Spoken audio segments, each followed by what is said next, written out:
Hello dear parents and students, this is Ramesh Devabatini, Student Career Counselor for Higher Education and founder Bhavita Academy, Hyderabad. We are official channel partner for the Apollo University, Chittoor and University of Leicester City, UK for UK UG transfer program. So I think students ఇప్పుడు March exam season నడుస్తుంది, intermediate exams అయిపోయాయి చాలా వరకు. I hope అందరూ బాగా రాశారు అనుకుంటున్నాను. And రాసి ఎగ్జామ్స్ అయిపోయిన తర్వాత most of the students again మళ్ళీ EAMCET exam, AP Telangana EAMCET exam and JEE exams కోసం ప్రిపేర్ అవుతూ ఉంటారు. అండ్ వాళ్ళందరికీ all the best for that exams. చాలామందికి మంచి ర్యాంక్ వస్తుంది, కౌన్సిలింగ్ త్రూ వెళ్తారు. అటు ఐఐటీలు కానీ, ఎన్ఐటీలు కానీ, IIITలు కానీ, లేదంటే ఇండియాలో ఉన్న టాప్ కాలేజెస్, టాప్ యూనివర్సిటీస్లో చాలామంది వరకు అడ్మిషన్స్ తీసుకుంటారు. ఇది కాకుండా చాలామంది లాస్ట్ 4-5 ఇయర్స్ నుంచి అబ్రాడ్ కూడా వెళ్తున్నారు. సో వాళ్ళందరికీ ఇంకొక ఆప్షన్ తీసుకొచ్చింది ది అపోలో యూనివర్సిటీ. అదేంటి అంటే 2 ఇయర్స్ ఇండియాలో చిత్తూరులో ది అపోలో యూనివర్సిటీలో బీబీఏ కానీ, bachelor of science with artificial intelligence, data science, software engineering కోర్స్తో చదువుకొని 3rd ఇయర్ యూకేలో చదువుకోవచ్చు. 3rd ఇయర్ యూకేలో అయిపోయిన తర్వాత మీకు degree from university of Lester వస్తుంది. దానివల్ల మీకు యూకేలో 2 years post study work permit కూడా వస్తుంది. సో అక్కడ మీరు 2 ఇయర్స్ వర్క్ చేసుకోవచ్చు. సో స్టూడెంట్స్కి చాలామందికి ఒక డౌట్ ఉంటుంది. అదేంటి అంటే ఇంటర్నేషనల్ యూనివర్సిటీస్కి వెళ్ళేటప్పుడు బేసిక్గా అంత ఫీజు మనం అఫోర్డ్ చేయగలమా, అక్కడ హాస్టల్ ఫెసిలిటీ, ఫుడ్, అకామిడేషన్, ఇలాంటి డౌట్స్ చాలామందికి ఉంటాయన్నమాట. సో ఆ డౌట్స్ క్లియర్ చేయడానికి నేను ఇప్పుడు మీకు క్లియర్గా ఎక్స్ప్లెయిన్ చేయబోతున్నాను. క్వశ్చన్ అండ్ ఆన్సర్స్ నేనే చెప్తాను. మ్యాక్సిమం స్టూడెంట్స్కి వచ్చే డౌట్ ఫీజు ఎంత ఉంటుంది, అడ్మిషన్ ప్రాసెస్ ఏంటి, అక్కడ హాస్టల్కి ఎంత అవుతుంది. అండ్ అంటే మేజర్గా లాస్ట్ 4-5 ఇయర్స్ నుంచి అబ్రాడ్ వెళ్తున్న స్టూడెంట్స్ పేరెంట్స్ అందరూ కూడా వాళ్ళందరూ ఇంటర్నేషనల్ స్కూల్స్లో చదువుకున్న వాళ్ళు, వాళ్ళ పేరెంట్స్కి కూడా అవగాహన ఉంటుంది. ఒక సెక్టార్ పేరెంట్స్ పంపిస్తున్నారు. బట్ ఇప్పుడు ఏంటి అంటే మిడిల్ క్లాస్ పీపుల్కి, రూరల్ ఏరియాలో ఉన్న రైతుల పిల్లలకి కూడా ఈ ఎడ్యుకేషన్ అందుబాటులోకి వచ్చిందనమాట. సో ఎలా అంటే ఇక్కడ అపోలో యూనివర్సిటీలో fees first year 5 lakhs, hostel fees 2.5 లక్షలు ఉంటుంది. Second year 5 lakhs, hostel fees 2.5 లక్షలు ఉంటుంది. మీరు యూకే వెళ్ళినప్పుడు అక్కడ ఫీజు వచ్చి 20 lakhs ఉంటుంది. ప్లస్ హాస్టల్ ఫీజుకి మీరు £500 అప్రాక్సిమేట్లీ లెస్టర్ లాంటి సిటీలో £500 ఫుడ్ అండ్ అకామిడేషన్, అంటే స్టూడెంట్స్ అంటే ఎలాగో షేరింగ్లో ఉంటారు కాబట్టి ఒక £500 సరిపోతుంది. £500 అంటే ఇండియాలో 50,000 రూపీస్. బట్ యూకేలో స్టూడెంట్ పార్ట్ టైం చేసుకునే అవకాశం ఉంది. అఫీషియల్గా 20 hours per week. 20 hours per week చేసినా కానీ £200 per week వాళ్ళకి ఎర్న్ చేసుకునే అవకాశం ఉంది. అలా మంత్లో ఒక £800 అఫీషియల్గా చేస్తే 600 నుంచి పేని బట్టి 600 నుంచి £800 ఎర్న్ చేసుకోవచ్చు. దాంతో వాళ్ళ ఫుడ్ అండ్ అకామిడేషన్కి సరిపోతుంది. అట్ ద సేమ్ టైం వాళ్ళు ఏదైతే వర్క్ చేస్తారో ఆ వర్క్ ఎక్స్పీరియన్స్ అండ్ అక్కడ వర్క్ కల్చర్ కూడా తెలుస్తుంది. వాళ్ళ నాలెడ్జ్ డెవలప్ అవుతుంది, వాళ్ళకి ఒక కొత్త స్కిల్ కూడా వస్తుంది. సో దీనికి అడ్మిషన్ ప్రాసెస్ ఏంటి, ఈ అడ్మిషన్ ఎలా తీసుకోవాలి, దీనికి ఫీ స్ట్రక్చరు, అప్లికేషన్ ప్రాసెస్, అదంతా కూడా మేము స్టెప్ బై స్టెప్ ఎక్స్ప్లెయిన్ చేస్తాము. కింద స్క్రోల్ అవుతున్న నెంబర్కి కాల్ చేస్తే. అండ్ అసలు వై అబ్రాడ్, ఎందుకు అబ్రాడ్కి యూజీకి వెళ్ళాలి, ఇండియాలో చదువుకోవచ్చు కదా. Okay, coming to the point, ఇండియాలో కూడా ఇవాళ ఒక మంచి యూనివర్సిటీలో కానీ, మంచి కాలేజ్లో కానీ చదవాలి అంటే 20 నుంచి 30 లక్షల రూపాయలు ఖర్చు అవుతుంది. And that 90% students computer science ఇంజనీరింగ్కే ప్రిఫరెన్స్ ఇస్తారు. దాంట్లో మళ్ళీ ANML, DS ఇలాంటి స్పెషలైజేషన్స్ తీసుకుంటున్నారు. సో ఇన్ని లక్షల మంది ఇండియాలో CSE చదివితే ఈ అంటే ఇంత కాంపిటీషన్లో జాబ్స్ రావడానికి కొంచెం పొజిషన్ బాగాలేదు, మార్కెట్ పొజిషన్ బాగాలేదు. జాబ్స్ కూడా అంత ఈజీగా రావట్లేదు, వచ్చినా కానీ అంత మంచి ప్యాకేజ్ రావట్లేదు. సో ప్రతి కాలేజ్ వాళ్ళు ₹1,00,00,000 ప్యాకేజ్ వచ్చింది, 50 లక్షల ప్యాకేజ్ వచ్చిందని యాడ్స్ ఇస్తూ ఉంటారు. బట్ అందులో ఎంతమంది స్టూడెంట్స్ ఉంటే ఎంతమంది ₹1,00,00,000 ప్యాకేజ్ వచ్చింది, యావరేజ్ ప్యాకేజ్ ఎవరు చెప్పరు, హైయెస్ట్ ప్యాకేజ్ చెప్తారు. కానీ ఇంత ఇంతకుముందు లాస్ట్ 4-5 years తీసుకుంటే every year 4-5 lakhs students other countries వెళ్ళి చదువుతున్నారు. Like US, UK, Canada, Australia, ఇంకా యూరప్ కంట్రీస్ కావచ్చు, ఇంకా చాలా కంట్రీస్కి వెళ్ళి చదువుతారు. ఏషియా కంట్రీస్ లాంటి మలేషియా, దుబాయ్, సింగపూర్ కూడా వెళ్తారు. Most of the students last 3 years నుంచి యూజీకి మలేషియా, సింగపూర్ అండ్ దుబాయ్ కూడా వెళ్తున్నారు. బట్ దుబాయ్లో మేజర్ యూనివర్సిటీస్ క్యాంపసెస్ అన్నీ కూడా ఇండియా క్యాంపస్లోనే ఉంటాయి, లేదంటే అబ్రాడ్ క్యాంపస్లోనే ఉంటాయి. సేమ్ మలేషియాలో కూడా అంతే, సేమ్ సింగపూర్లో కూడా అంతే. ఇండియన్ యూనివర్సిటీ క్యాంపస్ దుబాయ్లో పెట్టినప్పుడు దుబాయ్ వెళ్ళి చదవడం కంటే ఇండియాలో చదువుకోవడం బెటర్ కదా. సేమ్ మలేషియా కూడా అంతే. అండ్ ఈ 3 countries చదువుకున్న తర్వాత వాళ్ళు ఎటువంటి వర్క్ పర్మిట్ కూడా ఇవ్వరు. బట్ యూకేలో మీకు 2 years వర్క్ పర్మిట్ వస్తుంది. అండ్ చాలామంది మేము ఈజీ అయిపోయాక యూఎస్ వెళ్తాం ఎంఎస్కి అంటారు. బట్ ఎంఎస్కి వెళ్ళే వాళ్ళు ఎక్కువ మంది ఉంటారు, కాంపిటీషన్ ఎక్కువగా ఉంటుంది. ఎంఎస్ అయిపోయిన తర్వాత జాబ్స్ క్రాక్ చేయడం అనేది అంత ఈజీ కాదు. బట్ యూజీకి వెళ్తే కొంచెం త్వరగా జాబ్ సెటిల్ అవ్వడానికి ఆప్షన్స్ ఈజీగా ఉంటాయి. And coming to this programme, మీకు డైరెక్ట్ యూకే వెళ్ళి ఇదే ప్రోగ్రామ్, ఇదే బీబీఏ, ఇదే బిఎస్ ఎలక్ట్రానిక్స్ కానీ బిఎస్ కంప్యూటర్ సైన్స్ కానీ చదవాలి అంటే 60 నుంచి 80 లక్షల రూపాయలు ఖర్చు అవుతుంది. బట్ ఇక్కడ త్రూ అపోలో యూనివర్సిటీ వెళ్ళడం వల్ల మీకు 30 to 35 lakhs కంప్లీట్ ప్రోగ్రామ్ అయిపోతుంది. ఎంటైర్ ప్రోగ్రామ్ విత్ హాస్టల్ అయిపోతుంది. అండ్ నవేడేస్ ఎడ్యుకేషన్ లోన్స్ కూడా ఈజీగా వస్తున్నాయి. రూరల్ ఏరియాలో ఉన్న పేరెంట్స్కి చాలా మందికి అవగాహన ఉండదు. అంటే అంతంత డబ్బులు మేము ఎఫర్ట్ చేయగలమా, మా పిల్లలు వెళ్ళి చదువుకోగలరా, అక్కడ ఉండగలరా, వీళ్ళకి కంప్లీట్గా ఇంగ్లీష్ కూడా రాదు అనే ఒక ఇది ఉంటుంది. బట్ ఇక్కడ వాళ్ళు అపోలో యూనివర్సిటీలో చిత్తూరులో చదువుకుంటున్నప్పుడు 2 years ఇక్కడ ఈ ఏదైతే 120 స్టూడెంట్స్, వాళ్ళు ఓన్లీ ఇయర్ 120 స్టూడెంట్స్ మాత్రమే తీసుకుంటున్నారు. ఈ 120 స్టూడెంట్స్ కూడా 2 years ఇక్కడ చదువుకొని 3rd year యూకే వెళ్ళే ప్రోగ్రామ్ కోసం జాయిన్ అయిన వాళ్ళే. సో వీళ్ళందరూ ఇక్కడ కలిసి చదువుకుంటారు. 120 members వీళ్ళంతా ఫ్రెండ్స్ అవుతారు. అండ్ ఈ 120 members ఒకేసారి యూకే వెళ్ళడం వల్ల వాళ్ళకి నాకెవరు ఫ్రెండ్స్ లేరు, అక్కడ నేను ఎలా సర్వైవ్ అవ్వాలి, నాకేం తెలియదు కదా అనే ఒక ప్రాబ్లం లేకుండా అక్కడ సర్వైవ్ అవ్వడానికి ఈజీగా ఎంటర్ అవుతారు కంట్రీలో. అండ్ కమింగ్ టు లెస్టర్ వచ్చి మీకు హైదరాబాద్ నుంచి 14 hours జర్నీ ఉంటుంది.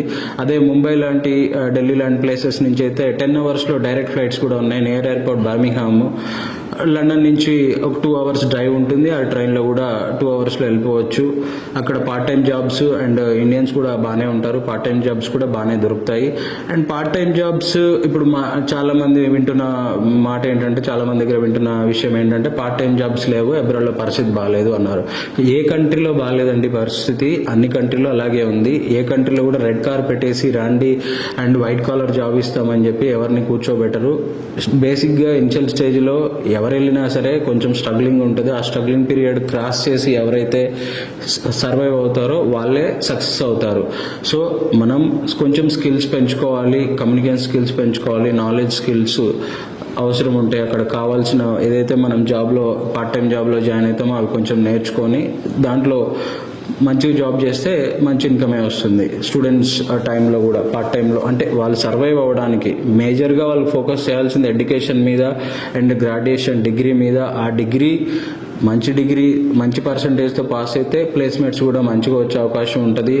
అండ్ ఇంకొకటి కమింగ్ టు డైవర్సిటీ, అంటే ఇప్పుడు చాలామంది అక్కడ 3 years అయిపోయిన తర్వాత, యూజీ అయిపోయిన తర్వాత 2 years వర్క్ పర్మిట్లో 2 years జాబ్ చేస్తారు. ఆ ఎక్స్పీరియన్స్తో వాళ్ళు మళ్ళీ ఏదైనా కంట్రీకి ఇంకా లైక్ యూఎస్ఏ కానీ, కెనడా కానీ, ఆస్ట్రేలియా వెళ్ళి ఎంఎస్ కానీ ఎంబీఏ కానీ చదువుకుంటే అప్పుడు ఇంకా మంచి ప్యాకేజ్, మంచి జాబ్స్ వచ్చే ఛాన్స్ ఉంటుంది. ఎందుకంటే వాళ్ళకి ఇండియాలో అకాడమిక్ ఎక్స్పీరియన్స్, అంటే ఇండియాలో చదువుకున్న ఎక్స్పీరియన్స్ ఉంది, యూకేలో చదువుకున్న ఎక్స్పీరియన్స్ ఉంది, వర్క్ చేసిన ఎక్స్పీరియన్స్ ఉంది, వర్క్ కల్చర్ తెలుసు. సో నెక్స్ట్ కంట్రీకి మూవ్ అయినప్పుడు వాళ్ళు సర్వైవ్ అవ్వడానికి ఈజీగా ఉంటుంది. సో ఇది ఒక ఆప్షను. వాళ్ళు అంటే ఎందుకు అబ్రాడ్ వెళ్ళాలి, ఎందుకు ఈ యూజీ ప్రోగ్రామ్ సెలెక్ట్ చేసుకోవాలి, పర్టికులర్గా why university of Leicester almost 1921లో ఎస్టాబ్లిష్ చేశారు. 100 years old university. Quality education ఉంటుంది. చాలా క్యాంపస్ కూడా చాలా బాగుంటుంది. నేను పర్సనల్గా కూడా విజిట్ చేశాను. గ్లోబల్ ఎక్స్పోజర్ వస్తుంది. మెయిన్గా స్ట్రాంగ్ అల్యూమినీ, అంటే మనం డిగ్రీ చదువుకుంటున్నప్పుడు అక్కడికి ఫైనల్ ఇయర్కి వెళ్ళినప్పుడు ఆ యూనివర్సిటీలో డిఫరెంట్ కంట్రీ స్టూడెంట్స్ ఉంటారు. అల్యూమినీ, మంచి స్ట్రాంగ్ అల్యూమినీ వస్తుంది, ఎక్స్పోజర్ వస్తుంది, నెట్వర్కింగ్ కూడా ఏర్పడుతుంది. స్టూడెంట్స్ ఎవరైనా స్టార్టప్స్ ఇవన్నీ స్టార్ట్ చేయాలనుకున్నప్పుడు వాళ్ళకి చాలా ఈజీగా ఇవన్నీ కూడా ఇది అవుతాయి అన్నమాట. సో అదర్ ఇంకేమైనా డౌట్స్ ఉంటే మీరు కాల్ కానీ మెసేజ్ కానీ చేసి అడగొచ్చు. University of Leicester one of the top ranked university in UK. So ఈ టాప్ ర్యాంక్డ్ యూనివర్సిటీలో మోడర్న్ ఫెసిలిటీస్తోనే మనము 50% ఫీజుతోనే ఈ కోర్స్ ఫినిష్ చేయొచ్చు. So students, when you are selecting college or course any course, ఇప్పుడు చాలామంది ఈ లాస్ట్ ఇయర్ అంతకుముందు ఇయర్ వచ్చిన ప్లేస్మెంట్స్ని బేస్ చేసుకొని కాలేజ్ సెలెక్ట్ చేసుకుంటారు. But that is not correct. మీరు పాస్ అయ్యేది 2028, 29, 30లో, అంటే కోర్స్ డ్యూరేషన్ని బట్టి. అప్పుడు ఇండస్ట్రీకి మీరు రెడీగా ఉండాలి. ఇప్పుడు ఆల్రెడీ 4.2 నడుస్తుంది, ఆ తర్వాత ఇంకేం వస్తుంది, దానికి అనుకూలంగా మన స్కిల్స్ కానీ నాలెడ్జ్ కానీ పెంచుకోవాలి. గ్లోబల్గా మనము ఇండస్ట్రీ రెడీ ఉన్నామా లేదా అనేది చూసుకోవాలి. కాబట్టి అంటే ఇప్పుడు మనం యూస్ చేస్తున్న ఊబర్ కావచ్చు, ఓలా కావచ్చు, స్విగ్గీ, జొమాటో కావచ్చు, ఒక 15-20 ఇయర్స్ బ్యాక్ ఏదో ఒక యూనివర్సిటీలో ఆర్ ఏదో ఒక IIT, IIIT, NITలో, R&Dలో స్టూడెంట్స్ రీసెర్చ్ చేసి బయటకు వచ్చి స్టార్ట్అప్ చేసిన తర్వాత అవి పెద్ద కంపెనీస్ అయ్యి ఇప్పుడు మనం ఇవన్నీ కూడా ఫెసిలిటీస్ యూస్ చేసుకుంటున్నాం. సో నెక్స్ట్ 10 years తర్వాత ఇంకేం ఆప్షన్స్ రాబోతున్నాయి, నెక్స్ట్ 2030లో ఎలా ఉండబోతుంది. ఆల్రెడీ ఏపీలో ఐ థింక్ విజన్ 2040 అని చెప్పి స్టార్ట్ చేశారు. సో అప్పుడు 2040కి మనకి ఏ నాలెడ్జ్ ఉండాలి, ఏ స్కిల్ ఉండాలి, ఎలా మనం ఇండస్ట్రీ రెడీ అవ్వాలనేది గ్లోబల్, అంటే మీకు ఓన్లీ ఒక కాలేజ్లో 4 years చదివితే వచ్చే నాలెడ్జ్ కంటే కూడా 2 years ఇక్కడ చదివి 1 year యూకేలో చదివి అక్కడ మళ్ళీ మీరు 2 years వర్క్ ఎక్స్పీరియన్స్ వచ్చిన తర్వాత మళ్ళీ ఇంకొక కంట్రీలో పీజీకి వెళ్తే దానివల్ల మీకు ఇంకెక్కువ నాలెడ్జ్ వస్తుంది. సో ఇది ఒక బెస్ట్ ఆప్షన్. దీన్ని కూడా మీరు ట్రై చేయొచ్చు. చాలామంది, చాలా యూనివర్సిటీస్, చాలా కంట్రీస్ ట్రైనింగ్ ప్రోగ్రామ్స్ ఆల్రెడీ ఇండియాలో ఉన్నాయి. చాలా యూనివర్సిటీస్, సోకాల్ యూనివర్సిటీస్ మేజర్గా అన్ని కూడా యూఎస్ఏతో ఉంటాయి. బట్ యూఎస్ఏలో 5000 యూనివర్సిటీస్ ఉంటాయి. సో చిన్న యూనివర్సిటీస్ అవి ఎలా సెలెక్ట్ చేసుకోవాలి, కాలేజ్ ఎలా సెలెక్ట్ చేసుకోవాలి అనేది చాలా మంది కన్ఫ్యూజన్ అవుతూ ఉంటారు. అండ్ యూఎస్ఏకి మేజర్గా ఇంటర్వ్యూ ఉంటుంది. ఆ ఇంటర్వ్యూలో వీసా రాకపోతే మళ్ళీ ఇక్కడే కంటిన్యూ చేయాల్సి వస్తుంది. యూకేకి ఆ ప్రాబ్లం లేదు, ఇంటర్వ్యూ ఏమి ఉండదు. సో జస్ట్ మీరు ఇక్కడ మంచిగా పర్ఫామ్ చేస్తే ఈ 2 years based on that CGPA వాళ్ళు అక్కడ ఆ క్రెడిట్స్ని ట్రాన్స్ఫర్ చేసి మీకు అక్కడ 3rd yearలో అడ్మిషన్ ఇస్తారు. సో వన్స్ అడ్మిషన్ వస్తే, యూకేలో అడ్మిషన్ వస్తే వీసా వచ్చినట్టు 99%. ఇఫ్ యూ హ్యావ్ ఫండ్స్ అవన్నీ కూడా మంచిగా, బ్యాంక్ స్టేట్మెంట్ అవన్నీ కూడా కరెక్ట్గా ఉంటే మీకు వీసా కరెక్ట్గానే వస్తుంది యూకేలో. అండ్ యూకేలో సర్వైవ్ అవ్వడం ఈజీ, పార్ట్ టైం కావచ్చు, ఇంకా అండ్ లివింగ్ కాస్ట్ కూడా కొంచెం తక్కువగా ఉంటుంది కంపేర్ టు అదర్ కంట్రీస్. అంటే పర్టికులర్గా దిస్ లెస్టర్ అంటే ఆ ప్లేస్లో. తర్వాత మేజర్గా ఇక్కడ గమనించాల్సింది ఏంటంటే పేరెంట్స్కి అవగాహన ఉండదు. రూరల్ ఏరియాలో ఉన్న పేరెంట్స్కి అంటే ఏ కోర్స్ సెలెక్ట్ చేసుకోవాలి అంటే, చాలామంది కంప్యూటర్ సైన్స్ మా బ్రదర్ జాయిన్ అయ్యాడు, ఫ్రెండ్ జాయిన్ అయ్యాడు, లేదంటే మా కజిన్ ఎవరు చదివారు పలానా కాలేజ్లో జాబ్ వచ్చింది అని చెప్పేసి. బట్ వాళ్ళు చదివిన టైంలో సిచ్యువేషన్స్ వేరేలా ఉండుంటాయి. ఇప్పుడు సిచ్యువేషన్స్ మారుతూ ఉన్నాయి. ఎందుకంటే ఇప్పుడు టెక్నాలజీ కానీ ఎవ్రీ మంత్, ఎవ్రీ ఇయర్కి కొత్త టెక్నాలజీస్ వస్తున్నాయి. ఇంతకుముందు ఎవ్రీ 5 yearsకి 10 yearsకి చేంజ్ అయ్యేది. ఇప్పుడు ఎవ్రీ మంత్, ఎవ్రీ 6 monthsకి కూడా కొత్త టెక్నాలజీ వస్తుంది. సో అవన్నీ కూడా మార్పులు వస్తున్నాయి. ఆ మార్పులకు అనుగుణంగా మనం కూడా మన కెరీర్ని చూస్ చేసుకోవాలి అనుకున్నప్పుడు, సెలెక్ట్ చేసుకోవాలి అనుకున్నప్పుడు మంచి కాలేజ్ని సెలెక్ట్ చేసుకోవాలి, మంచి కోర్సు. అంటే చాలామంది ఇప్పుడు లక్షల మంది ఇంజనీరింగ్ చదువుతున్నారు, అందరూ సిఎస్సి చదువుతున్నారు, అందరికీ AI, డేటా సైన్స్ ఇవన్నీ వచ్చు. బట్ నీకే ఎందుకు జాబ్ ఇవ్వాలి? నీకేమైనా ఎక్స్ట్రా స్కిల్స్ ఉన్నాయా? నువ్వేమైనా ఇంటర్న్షిప్ చేసావా? ఇంటర్న్షిప్ అంటే చాలామంది ఇంటర్న్షిప్స్ ఎలా చేస్తారో మనకు తెలుసు. కొంతమందికి ఇంటర్న్షిప్స్ అందరికీ ఇంటర్న్షిప్స్ దొరకకపోవచ్చు. ఫుల్ టైం ఇంటర్న్షిప్స్ కంపెనీస్లో ఆన్లైన్లో చేస్తారు కొంతమంది ఓన్లీ సబ్మిషన్ చేస్తారు డాక్యుమెంట్స్ అవి ఇవి. సో నీకేమైనా ఎక్స్ట్రా లాంగ్వేజెస్ వచ్చా, లేదంటే ఫ్రెంచ్ కానీ, జర్మన్ కానీ, స్పానిష్ కానీ, ఏదైనా ఎక్స్ట్రా లాంగ్వేజ్ వచ్చా? ఎక్స్ట్రా లాంగ్వేజ్ వచ్చినప్పుడు అది నీకు ఒక యాడ్ ఆన్ అడ్వాంటేజ్ అవుతుంది. దానివల్ల నీకు జాబులు రావడానికి ఈజీగా ఉంటుంది. నిన్ను సెలెక్ట్ చేసుకోవడానికి ప్రిఫరెన్స్ ఇస్తారు. అండ్ పర్సంటేజ్, CGPA ఇవన్నీ కూడా మెయింటైన్ చేయాలి. మేజర్గా 3 courses ఉన్నాయండి దీంట్లో. ఒకటి BBA business and management, and next second one bachelor of engineering computer science with AI data science plus software engineering కూడా ఉంది ఈ కోర్సు. దీనికి ఎలిజిబిలిటీ వచ్చి 60% ఉండాలి మ్యాథ్స్, ఫిజిక్స్, కెమిస్ట్రీలో. And only maths, physics, chemistry వాళ్ళే జాయిన్ కావాలి అంటే అదేం లేదు. బైపీసీ వాళ్ళైనా జాయిన్ కావచ్చు, డిప్లొమా వాళ్ళైనా జాయిన్ కావచ్చు ఈ కోర్స్ని. +2 చదివిన ఎనీ కోర్స్ వాళ్ళైనా సరే BBA and this BS join కావచ్చు. ఇండియాలోగా బీటెక్కి ఓన్లీ ఎంపీసీ వాళ్ళే జాయిన్ కావాలని ఏం లేదు. దీన్ని బ్యాచులర్ ఆఫ్ సైన్స్ అంటారు. ఇది 3 years కోర్స్ యూకేలో. సో ఎవరైనా జాయిన్ కావచ్చు. దీని qualification just +2 with 60% and or diploma with 60% అండి. తర్వాత ఇంకొక మేజర్ కోర్స్ వచ్చి దీంట్లో మనకి bachelor of engineering electronic and information engineering కూడా ఉంది. దీనికి fee first year 5 lakhs, second year 5 lakhs and యూకేలో వచ్చి 24 lakhs ఉంది. బట్ అప్ టు 25% స్కాలర్షిప్ ఇస్తారు every year based on the performance and interview. Admission process start అయిన తర్వాత ఒక ఇంటర్వ్యూ ఉంటుంది. ఆ ఇంటర్వ్యూలో ఎవరైతే బాగా పర్ఫామ్ చేస్తారో వాళ్ళకి 25% స్కాలర్షిప్ ఉంటుంది. సో ఆ ప్రాసెస్ అంతా కూడా మేము ఎక్స్ప్లెయిన్ చేస్తాము. ఎలా ఇంటర్వ్యూ అటెండ్ అవ్వాలి, ఆ ఎగ్జామ్ ఏముంటుంది, అది ఎలా రాయాలి అనేది క్లియర్గా will explain step by step. యూకేలో అకామిడేషన్కి వచ్చి డిపెండ్ ఆన్ ఇన్సైడ్ క్యాంపస్ ఉంటే 500 to 1000 అవుతుంది. అవుట్ సైడ్ ఉంటే 300 to 600 పౌండ్స్లో అయిపోతుంది. అది డిపెండ్ ఆన్ స్టూడెంట్ చాయిస్. అంటే వాళ్ళు ఎంతమందితో షేర్ చేసుకుంటున్నారు, ఇన్సైడ్ క్యాంపస్ ఉంటున్నారో అవుట్ సైడ్ క్యాంపస్ ఉంటున్నారో ఆ చాయిస్ ఉంది. కాబట్టి it's all depend on students. Admission process already start అయిందండి. ఫిబ్రవరి నుంచి స్టార్ట్ అయింది. జూన్ వరకు అడ్మిషన్స్ అప్లికేషన్ ప్రాసెస్ నడుస్తుంది. సెప్టెంబర్లో క్లాసులు స్టార్ట్ అవుతాయి. First year, second year and third ఇయర్లో మళ్ళీ సెప్టెంబర్ ఇంటేక్ అక్కడ యూకేలో స్టార్ట్ అవుతుంది. అండ్ సెప్టెంబర్ టు నెక్స్ట్ మే వరకు ఉంటుంది. మేలో అయిపోయాక స్టూడెంట్స్ ఎవరైతే గ్రాడ్యుయేషన్ వస్తుందో వాళ్ళందరూ కూడా పిహెచ్డబ్ల్యూకి అప్లై చేసుకుంటారు. అది 2 years ఉంటుంది. ఆ 2 years ఫుల్ టైం ఏదైనా జాబ్ చేసుకోవచ్చు. ఆ క్యాంపస్ ప్లేస్మెంట్ వస్తే ఆ కంపెనీలో జాబ్ అయినా చేసుకోవచ్చు.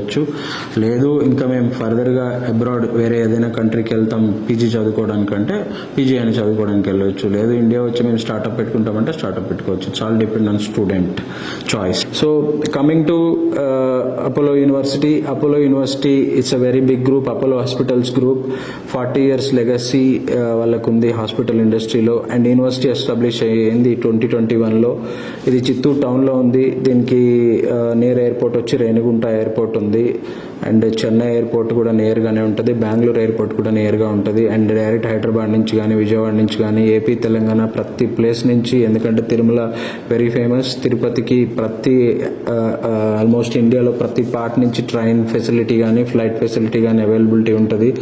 సో పేరెంట్స్ ఎవరైతే అంటే ఇది రూరల్ ఏరియా కదా, అక్కడికి వెళ్ళినప్పుడు స్టూడెంట్స్ ఎలా సర్వైవ్ అవుతారో అనుకుంటే ఇది చిత్తూరు డిస్ట్రిక్ట్ హెడ్ క్వార్టర్ కాబట్టి ఇక్కడ వాళ్ళకి అన్నీ దొరుకుతాయి. అండ్ క్యాంపస్ కూడా బయట ఎక్కడ ఉండదు. డిస్ట్రిక్ట్ హెడ్ క్వార్టర్లోనే ఉంటుంది. Railway station 6-7 kilometers maximum. Bus stand కూడా 6-7 kilometers మాక్సిమం ఉంటుంది. ఇక్కడ నుంచి తిరుపతి కూడా బై రోడ్ 60 kilometers. హైవే ఉంటుంది, 1 hourలో రీచ్ అయిపోవచ్చు.